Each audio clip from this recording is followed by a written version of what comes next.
सतगुरु कबीर साहब की एक साखी है। सतगुरु वचन सुनो हो संतो, मत लीजे सिर भार। हो हुजूर ठाड़ कहत हों, अब तय संभर संभार। ये बहुत ही सरल और सारगर्भित साखी है। थोड़ा इस पर विचार करते हैं। सद्गुरु वचन सुनो हो संतो, मत लीजिए सिर भार। साहब कहते हैं संतों और सद्गुरु की वाणी को सुनो, श्रद्धा के साथ सुनो, प्रेम के साथ सुनो और उसको ग्रहण करो। भार मत लो। हमारे जीवन में भार बहुत है। पत्नी बच्चों का भार, परिवार का भार, समाज का भार, और ये तो सहज भार है। इससे तो सबको निपटना पड़ता है। सबसे ज़्यादा भार है अंधविश्वास का, भूत प्रेत का, टोना टोटका का, जादू मंत्र का। जो मन में अंधविश्वास है, पाखंड का के प्रति जो भाव बना हुआ है, अंधश्रद्धा जो बनी हुई है, ये भार ही है और ये भयंकर भार है। इस भार में जो फंस गया है वे किसी को कुछ नहीं समझते हैं। उनको बस अपनी बात रखना है, अपनी बात कहना है और उसी में अटके रहना है। उस पर वो विचार भी नहीं करते हैं। तो उसी के लिए साहब कहते हैं भार ना लो। ये सारे भार को अपने चित्त से, अपने मन से निकाल फेंको। क्योंकि जब तक हमारे मन में भार होगा और इससे अगर बच गए, मान लो भूत प्रेत का भ्रम हमारे अंदर से ख़त्म हो गया, नहीं मानते हैं, और देवी देवताओं की मान्यता भी मान लो हमने छोड़ दिया है। देवी देवता होते हैं, ऐसा नहीं कि नहीं होते हैं, लेकिन जहाँ हम मानते हैं वहाँ नहीं होते हैं। देवी देवता हम मनुष्यों में मानते हैं। ये प्रत्यक्ष हैं, सामने हैं, बोलते हैं, डोलते हैं, खाते हैं, पीते हैं, अपनी बात कहते हैं। और चाहे चींटी से हंसती तक सभी प्राणी, सबको कुछ ना कुछ अनुभूति होती है। और इनमें मनुष्य प्राणी सबसे श्रेष्ठ माना जाता है। तो ये अपनी बातें खुल कर के कहता है, कुछ कमी होती है तो बताता है और उसे दूर करने का प्रयास भी करता है, और नहीं दूर होता है तो लोगों से पूछता है। तो ये देवी देवता हमारे लिए, हम मनुष्य को ही मानते हैं। नारी माँ बहनें जो होती हैं वो देवी हैं, और जो भाई बंधु हैं वो देवता हैं। इनके अलावा दुनिया में कोई देवी देवता हम नहीं मानते हैं और हैं भी नहीं। केवल हमारी मान्यताओं का चक्कर है। बस अपनी मान्यताओं को हम समझें और उसे हटने का प्रयास करें। उसके लिए साहब साहस देते हैं, साहस वाली बात कहते हैं, एक आदेश देते हैं, उपदेश करते हैं। कर बहियाँ बलापनी छाण वीरानी आस, जाके आंगन नदिया बहे शोकस मरे पियास। कर बहियाँ बल अपनी, अपने बाहुबल का भरोसा करो। जब तक हम दूसरे पर निर्भर रहते हैं तब तक हम कुछ विचार नहीं पाते हैं, सोच नहीं पाते हैं। और जब तक हम स्वयं विचार नहीं करते हैं तब तक निर्भय नहीं हो पाते। हमारे अंदर का जो डर है वो ख़त्म नहीं हो पाता है। तो साहब कहते हैं अपने बाहुबल का भरोसा करो। जैसे हम खेती अपने भरोसे करते हैं, गाय अपने भरोसे दूहते हैं, पढ़ाई अपने भरोसे करते हैं, ऐसे ही भगवान भी अपने भरोसे, भगवान पर भी अपने भरोसे सोचें, क्योंकि भगवान के बारे में जब अपने जिम्मेदारी लेकर सोचेंगे तो उनके बारे में बिल्कुल हमारा मन साफ हो जाएगा।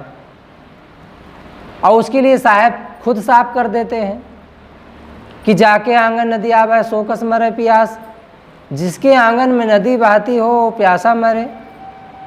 तो आश्चर्य की बात है, पानी में मीन प्यासी मोहि सुन सुन आवत हाँसी। पानी में मछली प्यासी मरे तो आश्चर्य तो है।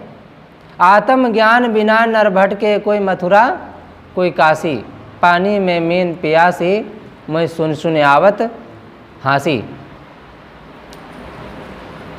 पानी मछली में प्यासी मरती है तो ये आश्चर्य की बात है। ऐसे ही हमारा सुख, हमारी शांति हमारी आत्मा में है, हमारे अंदर ही है, और फिर भी हम दुख का अनुभव करें, प्यासे मरें, सुख के लिए जगह जगह ठोकरें खाएं, भगवान के धाम में जाएं, गंगा में जाएं, नहाएं तब सुख मिलेगा, बद्री केदारनाथ में जाएं तब सुख मिलेगा। ये जो ऐसी मान्यताएं हैं, सुख पाने की जो कामना है, किसी ने कहा दर्पण में मुख दिखता है, दर्पण में चेहरा दिखता है। ऐसे ही संसार में सुख केवल लगता है पर होता नहीं है। जैसे दर्पण में क्या मुख होता है, चेहरा होता है? नहीं, केवल दिखता है। आप सामने जाएंगे तो दिखेगा, लेकिन उसमें है नहीं, वास्तव में उसमें चेहरा नहीं है। ऐसे ही संसार में सुख केवल दिखता है, केवल लगता है। पत्नी आएगी तो सुख मिलेगा।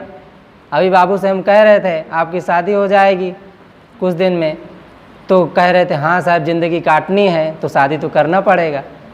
माने ज़िंदगी काटने के लिए शादी करना है, बिना शादी किए कटबे न करी ज़िंदगी। कितनी विचित्र बात है। लोगों के मन में यही तो भ्रम है, जब पत्नी आएगी तब सुख मिलेगा। अब पत्नी आ गई तो सुख नहीं मिला, अब बच्चे आएंगे तब सुख मिलेगा, फिर भी सुख नहीं मिला, बच्चे भी आ गए। अब बहू आएगी तब सुख मिलेगा, बहू भी आ गई।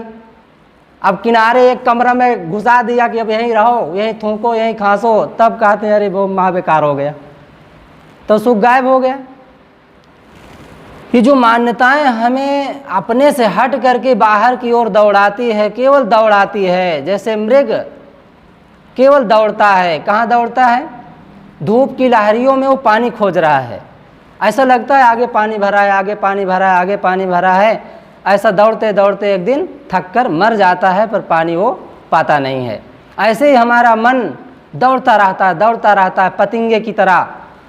अली पतंग गज मीन मृग इनकी एक आँच, वह नर कैसे बाँची हैं जिनके पीछे पाँच।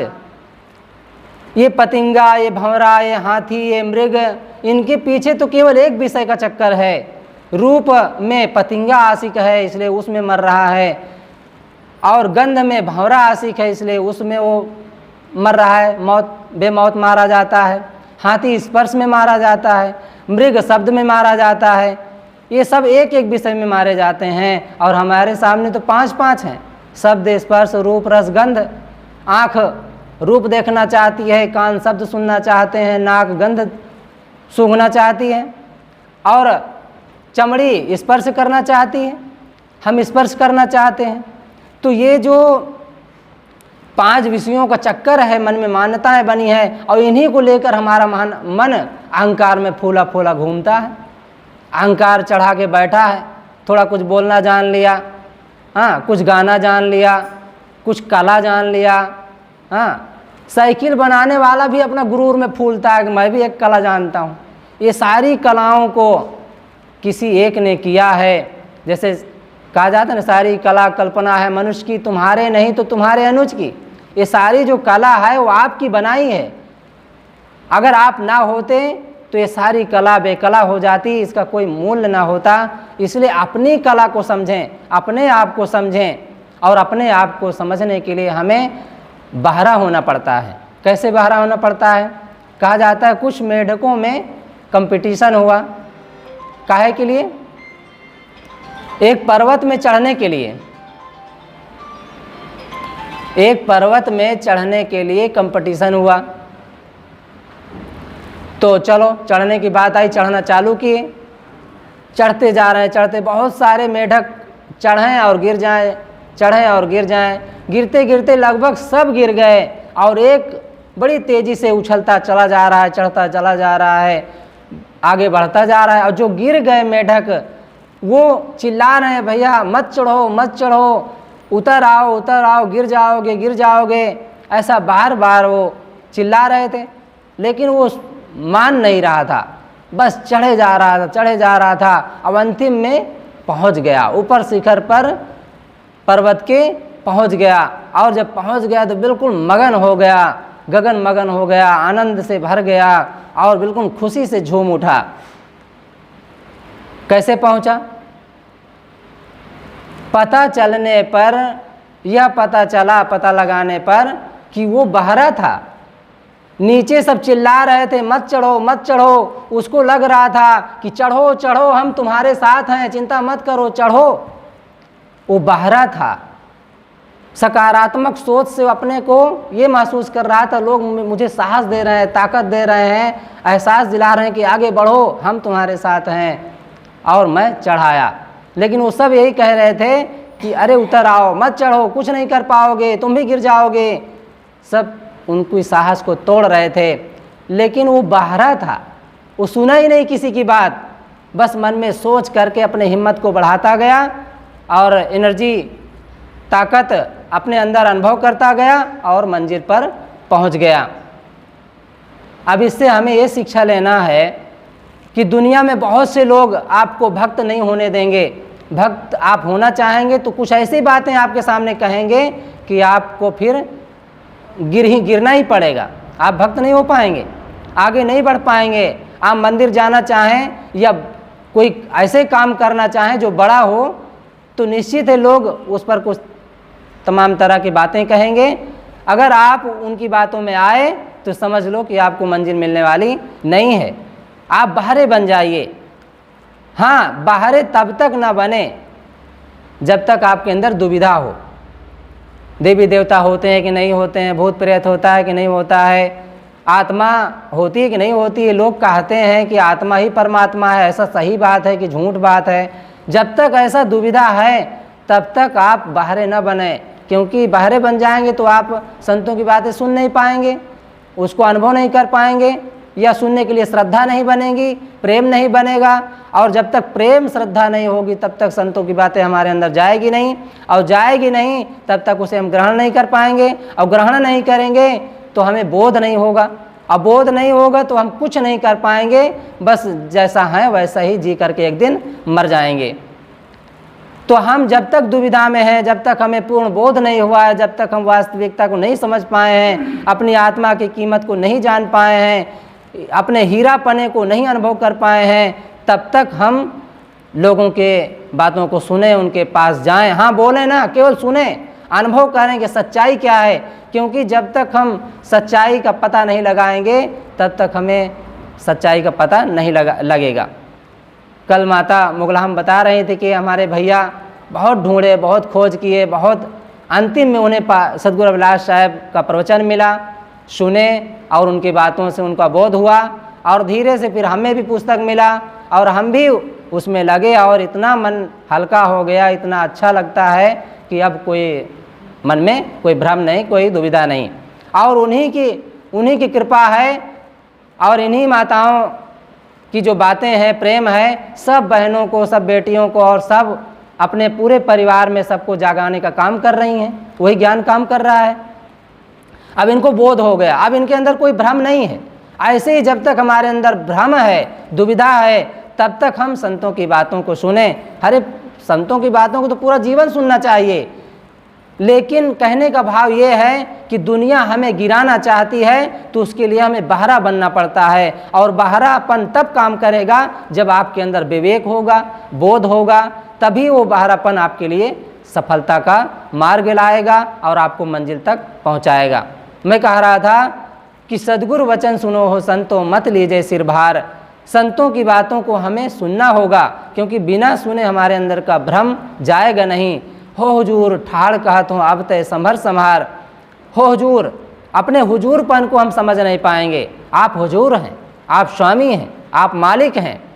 आप अपने मालिकपन को भूल गए हैं, नौकर बन गए हैं। जब तक आप नौकर रहेंगे तब तक मालिक के सामने आपको डरना पड़ेगा, भय रखना पड़ेगा, हाँ, दुविधा में रहना पड़ेगा। अब फुल कमाई नहीं होगी और मालिक बन जाइए। आप ही का सब कुछ है। जब आप ही का है तो फिर डरने की बात ही नहीं है। जब आपका कमरा है, आपका बिस्तर है, आपका सब कुछ है, तो फिर डरने की बात कहाँ है। आप निर्भय होकर सोइए, जैसा रहना है बस आनंद से रहिए। जब तक आपको ऐसा लगता है मेरे कुछ नहीं है और मेरा क्या है, सब तो भगवान का है, भगवान ही करता है, तो आप दुविधा में हैं। दुविधा में हैं, अपने मालिकपन को आप समझ नहीं पा रहे हैं। इसलिए हम अपने मालिकपन को समझें। कर वहीं आबल अपने बाहुबल का भरोसा करें। छाड़ बिरानी आस सोचे कि भगवान हमारा कल्याण करेगा तब हमारा कल्याण होगा, तो ये भ्रम को बिल्कुल छोड़ दें। क्योंकि अपनी कमाई आपकी, न माई न बाप की। जब आपको दूध स्वयं दूहना पड़ता है, पढ़ाई स्वयं करना पड़ता है, किसानी स्वयं करना पड़ता है, नींद स्वयं लेना पड़ता है, टट्टी पेशाब स्वयं जाना पड़ता है, तो भगवान तुम्हारा कल्याण कैसे करेगा। उसको भी स्वयं करना पड़ेगा। उसके लिए भी अपने अहंकार को छोड़ें, ईर्षा द्वेष को छोड़ें। हमारे मन में ईर्षा द्वेष, दूसरे के कपड़े को देखकर, दूसरे के भवन को देखकर, दूसरे के गाड़ी को देखकर, दूसरे के चेहरे को देखकर, दूसरे के कपड़े को देखकर तमाम ईर्षा जलन भरी हुई है हमारे अंदर, और उसी में जलते रहते हैं। कहते हैं हमारा दुख जा ही नहीं रहा है। दुख कैसे जाएगा। दुख तब जाता है जब हमारे अंदर मन हल्का होता है, और मन तब हल्का होता है जब मन शांत होता है। मन तब शांत होता है जब मन अच्छी बातों पर विचार करता है। अब अच्छी बातें कहाँ मिलती हैं। शराबी के पास, जुआड़ियों के पास, या दुनिया के जो हो हल्ला में लगे हैं। चटक मटक में दुनिया रीजे, राग रंग में दुनिया रीजे, चटक मटक में नारी, अभाव भक्ति में साधु रीजे, तीनों निपट नारी। अगर ये सब दुनिया में हमारा मन उलझा रहेगा तो अपने आप को हम कभी नहीं समझ पाएंगे, अपने बाहुबल को हम कभी नहीं अनुभव कर पाएंगे, और हम पूर्ण लाभ, पूर्ण सुखी नहीं हो सकते हैं। तो इसके लिए हमें सत्संग की ज़रूरत है। संगत कीजिए साधु की हरे और की ब्याध, ओछी संगत क्रूर की आठों पहर उपाधि। उपाधि से बचना है, सुकून का अनुभव करना है, तो संतों की संगत करें। संत किसे मानना चाहिए, कोई उनके सींग पूंछ तो है नहीं कि भाई पहचान लें। बस धीरे से उनके पास जाएं और उनके मुख से, क्योंकि बोलत ही पहचानिए साहु चोर की घाट। बोलने से पता चलता है। जब हम बोलेंगे तो हमारे अंदर की कुछ न कुछ पता चलेगा कि हम कैसे हैं। ऐसे ही संत जब बोलते हैं तो उनके वाणी व्यवहार से कुछ न कुछ पता चलता है कि इनका जीवन कैसा हो सकता है।